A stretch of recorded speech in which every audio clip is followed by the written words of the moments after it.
Welcome to Thinking Deeper by 6-7. Today we are dissecting a fascinating collision of literature, theology, and really history. We aren't just talking about church music or old songs you might, hum in a pew. We are taking a hard look at how the best blood and brains of 19th century New England effectively redefined the concept of God for the modern world. We're tracing a journey from traditional worship to radical transcendentalism, and then finally all the way to humanism, where the focus shifts from a distant deity to the potential of humanity itself. It's a story about how poetry became a vehicle for a theological revolution, and how a small group of intellectuals might have accidentally invented modern secular spirituality. It really is a revolution, and I love that you call it that. It's a quiet one, though, carried out in meter and rhyme. And our guide for this deep dive is a seminal text. It's called American Unitarian Hymn Writers and Hymns by Henry Wilder Foote. And it documents this very specific, very intellectual movement that just fundamentally changed the landscape of American spirituality. And before we get into the heavy philosophy or, the question of whether these people were believers or maybe secret atheists, there's a paradox right at the center of this that it really caught my attention. It's the core paradox of the whole subject. I mean, you have the Unitarians, who were historically one of the smallest Protestant denominations in America. They were often stereotyped as coldly intellectual, the frozen chosen, if you will. Right. Not exactly known for their passion. No, people didn't think of them as emotional or lyrical. They thought of them as, Harvard professors debating semantics. And yet this tiny, supposedly frigid group produced a disproportionately huge number of the English-speaking world's best hymns.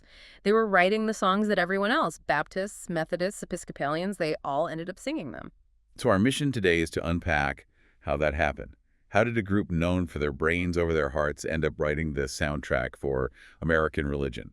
We're going to watch the conversation move from sin to social justice, and as you hinted, from theology to humanity. Exactly. We're watching the evolution of an idea, the idea of God itself.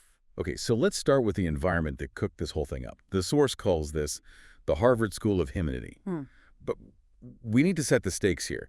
When we say they were writing new hymns, what were they rebelling against? Because the rest of New England in the early 19th century wasn't exactly a free-for-all. Oh, no, not at all. You have to picture the spiritual landscape of the early 1800s. It's grim. You've got the shadow of Puritanism still hanging over everything. The dominant idea in New England was still rooted in Calvinism, this idea of total depravity. The idea that humanity is just broken from the start. Exactly. Broken, God is angry, and Jesus is the shield protecting you from that divine wrath. It was a very fire and brimstone worldview where you were basically lucky if you weren't damned for eternity. So the baseline was, you are garbage and God is a terrifying judge. Essentially, yes, that's a good summary. And the Harvard group, this Harvard school, they looked at that and they just said, no, that doesn't match our experience of the world, of nature, or of literature. They were fighting a theological war against the idea that humans were inherently evil. This is what the text refers to as the New England Renaissance, right? Yeah. We're talking about Boston, Cambridge, Concord. Precisely. This was the intellectual hub of the young United States.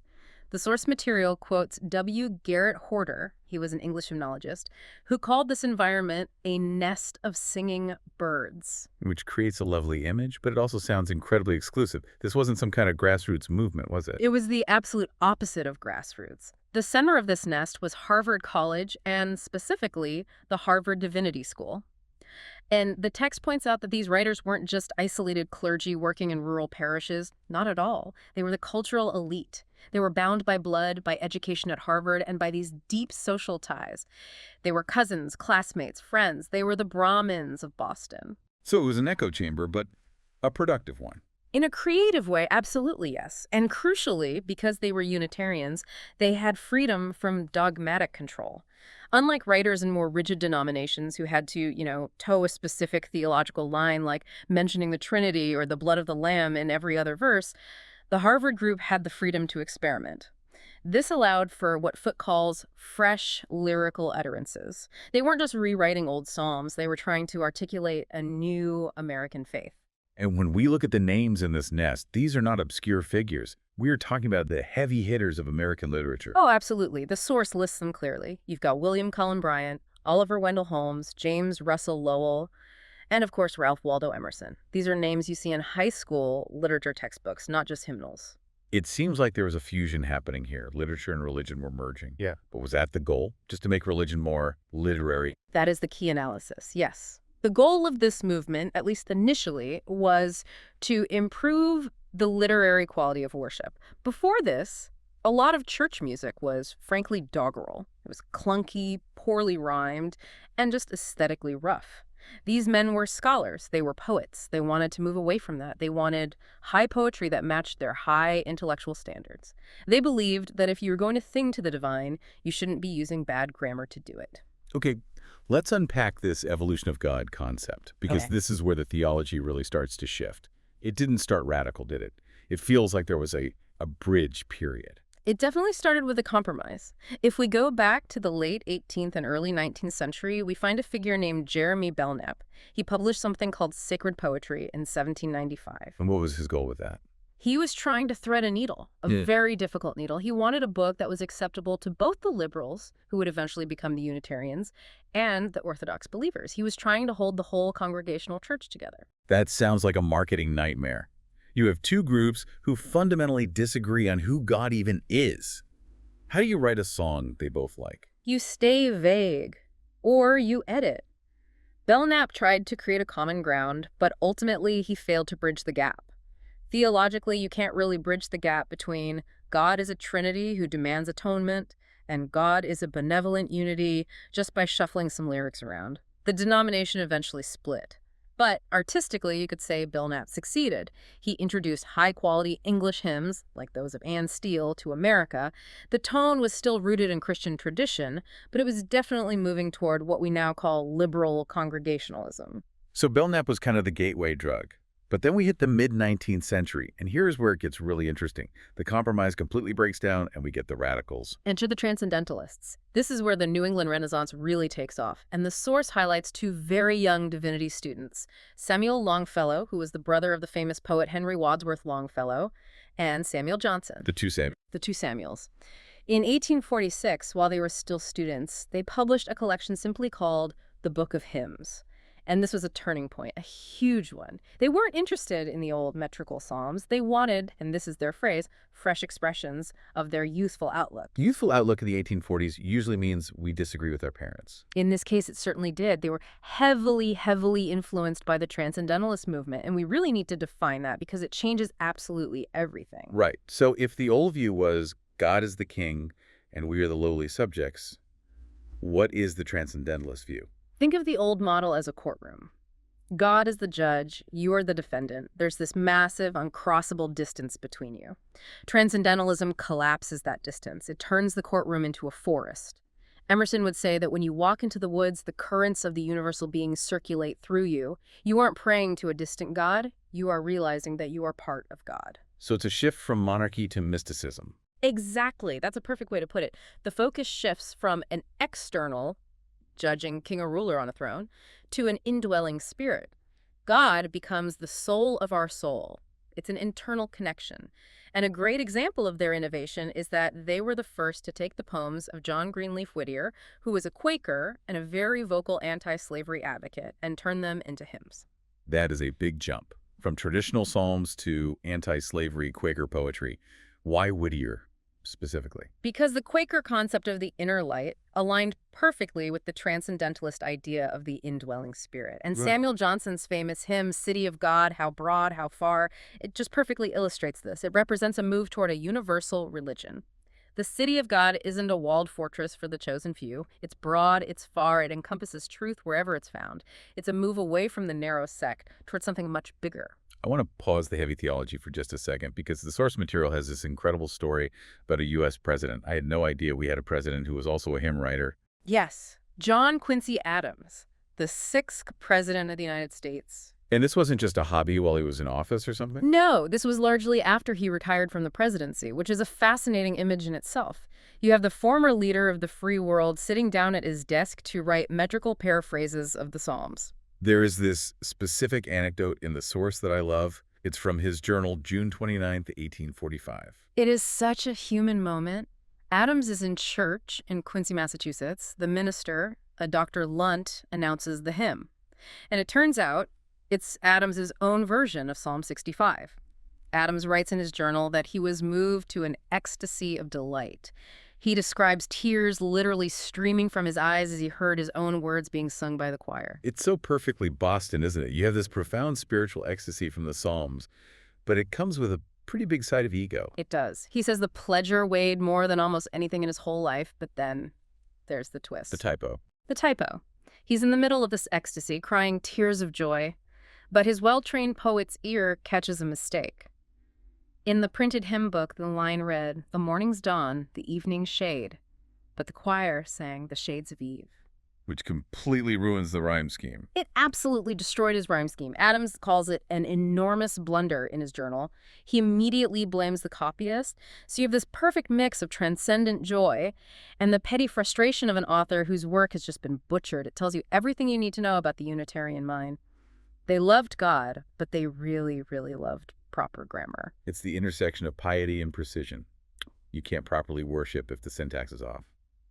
Speaking of famous songs, we have to talk about the Battle Hymn of the Republic. I really didn't realize this was considered part of this Unitarian hymn tradition. It absolutely is. The author, Julia Ward Howe, was a staunch Unitarian her whole life. What's the backstory there? Because that song feels very aggressive for a group we've been calling coldly intellectual. The year is 1861. The Civil War has just started.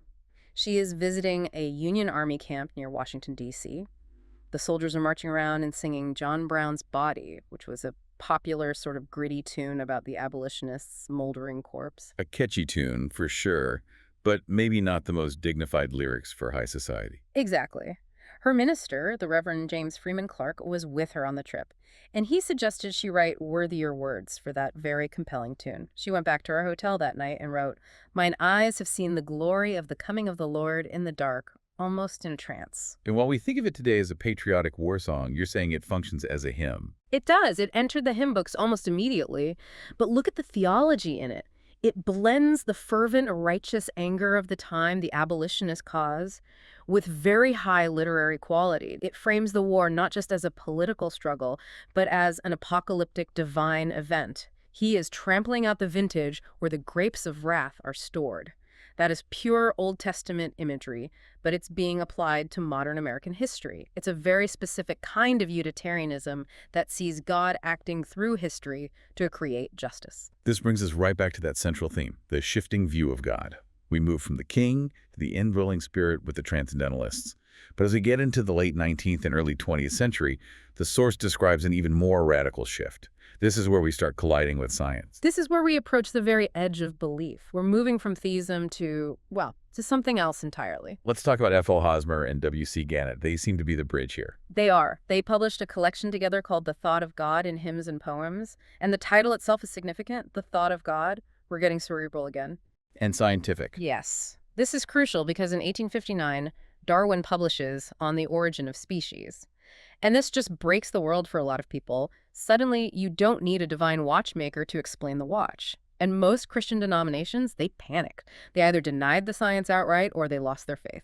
So how did the Unitarians handle it? Did they panic too? Gannett and the Unitarians did a kind of intellectual judo move. Instead of fighting evolution, they baptized it.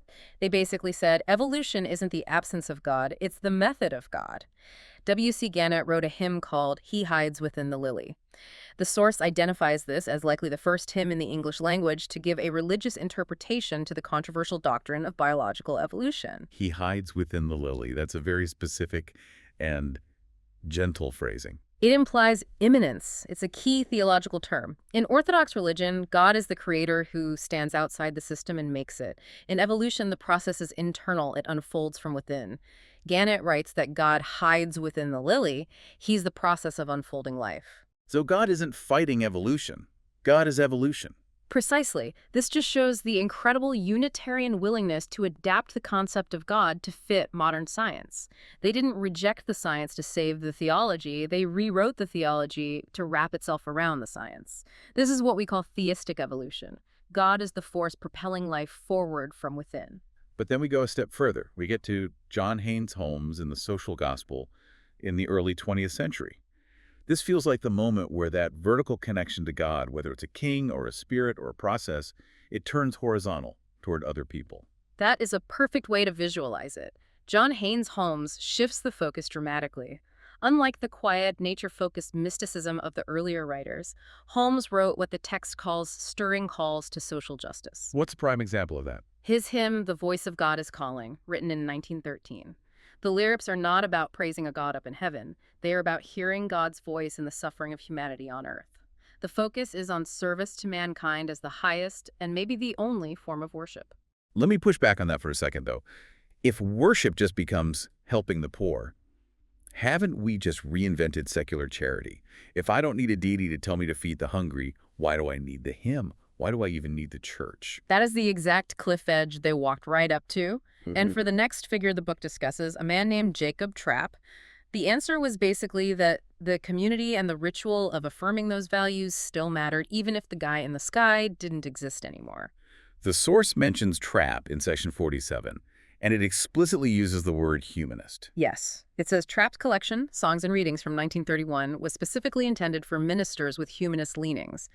And if we look at the trajectory we've been tracing here, it's stark. We went from God as Redeemer, the Orthodox view, then God as nature or spirit, the Transcendentalist view, then God as evolution, the scientific theistic evolution view, and finally, religion as social justice or humanism. So this raises the massive question of atheism. When you get to that final stage, humanism, is it still theism? Or is it just functional atheism with better songs? That is the big debate, isn't it?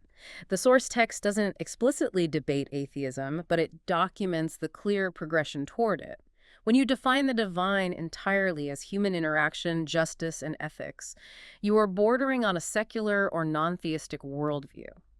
The God in the hymn becomes a metaphor. It's a metaphor for the highest human aspirations, rather than a supernatural being who actually hears you singing. It's like the word God is being hollowed out and refilled with the word humanity. Or expanded, depending on your perspective. But certainly the supernatural dogma is stripped away layer by layer until what's left is the ethical obligation of human beings to one another. The God of Jacob Trapp is not a being you pray to, it's an ideal you work toward. I want to make sure we don't skip the women in this story. Because while the Harvard School sounds like a boys' club of philosophers dismantling God, there were significant female voices doing something very different. There were, and they brought a completely different flavor to it. While the Harvard men were often intellectual and philosophical, worried about evolution and proper grammar, the women often represented what the text calls the mystical vein. Who are the key figures here that we should know? Eliza Scudder is a major one. The source says she wrote hymns of profound mystical insight. Interestingly, she eventually became an Episcopalian, but her work was deeply rooted in that liberal Unitarian thought. Her hymns suggest a deeply personal, almost pantheistic connection to the divine, that sense of God being everywhere, in everything. It's very emotional. And we can't forget Sarah Flower Adams. No, we certainly can't. Sarah Flower Adams gave us perhaps the most famous hymn in the English language after Amazing Grace, Nearer My God to Thee. Which everyone knows. That was the hymn played on the Titanic as it went down, right? It was, and here is the conflict, or maybe the irony that the source points out. Nearer My God to Thee was introduced to America by a Unitarian collection, the Springfield Collection, only 3 years after it was published in England. So the Unitarians were the early adopters of this huge emotional hit. They were the conduit. And it's so ironic because the Unitarians were stereotyped as coldly intellectual, and yet they were the ones championing these deeply emotional, mystical songs by women like Adams and Scudder. It shows that the movement wasn't just about dry philosophy. There was a deep hunger for feeling, for connection. They stripped away the dogma, but they still wanted the feeling of closeness to the divine. So we've covered the history, the theology, the personalities. Let's look at the legacy. The sheer volume of output from this small group is just staggering. It really is. The source cites a statistic from the 1910 Pilgrim Hymnal. Now, this was a mainstream congregational hymn book, the Orthodox folks. When they analyzed the authors in their own book, they found that nearly half of the American authors included were Unitarians. Half, from one of the smallest denominations in the country. Yes. Dr. Washington Gladden is quoted in the text addressing this very point. People were suspicious. They thought, was this a conspiracy? Were the Unitarians trying to infiltrate our churches? And Gladden said simply, no. It was just that Unitarians had written a larger number of the best hymns, period. So why? What was the magic formula that made them so good at it? The expert comparison here is to Trinity College in Cambridge, England, which also produced a ton of great poets. It was a rare nest of singing birds, as Horder called it, where culture and freedom and education all aligned perfectly. You had high literacy, a lack of dogmatic restriction which allowed for real creativity, and you had a community that valued poetry as a high art form. It was the perfect storm for generating this kind of powerful, enduring literature. So what does this all mean for us today? We've traced this journey from rigid psalms to these beautiful poems about nature and evolution and social justice. They fundamentally changed the definition of God in American song. They did. And here's the final and perhaps the most provocative thought to leave you with. The source mentions that the early Unitarians were notorious for editing other people's hymns to fit their theology. They would take an Isaac Watts or Charles Wesley hymn and just rewrite the parts they didn't like, take out the Trinity or the blood atonement. Right, they were remixing the classics to remove the things they didn't believe in. They were, but by the end of the 19th century, the tables had completely turned. Other denominations, Orthodox ones, were using Unitarian hymns. They were singing Hosmer and Holmes and Gannett. Often without even realizing it. Often without realizing the radical theology behind the lyrics. They were singing these beautiful songs about a God of nature, a God of evolution, a God found in the human spirit, and thinking it was just a nice poem about flowers. So the Trojan horse entered the church through the hymnal. In a way, yes. It forces you to ask, who actually won the culture war? The Orthodox denominations might still have the numbers, the buildings, the institutions, but the Unitarian theology, that God is love, that all paths have truth, that justice is worship, that's basically the default setting of the modern Western mind. It sounds like the spiritual but not religious movement of today was actually planted verse by verse by these 19th century poets. I think that's a fair assessment. They lost the institution, but they won the argument. We are all, in a sense, singing from the Harvard hymnal now, whether we believe in their God or any God at all. That is a powerful thought to end on. Are we all singing their theology without even knowing it? Thanks for listening to Thinking Deeper by 6-7.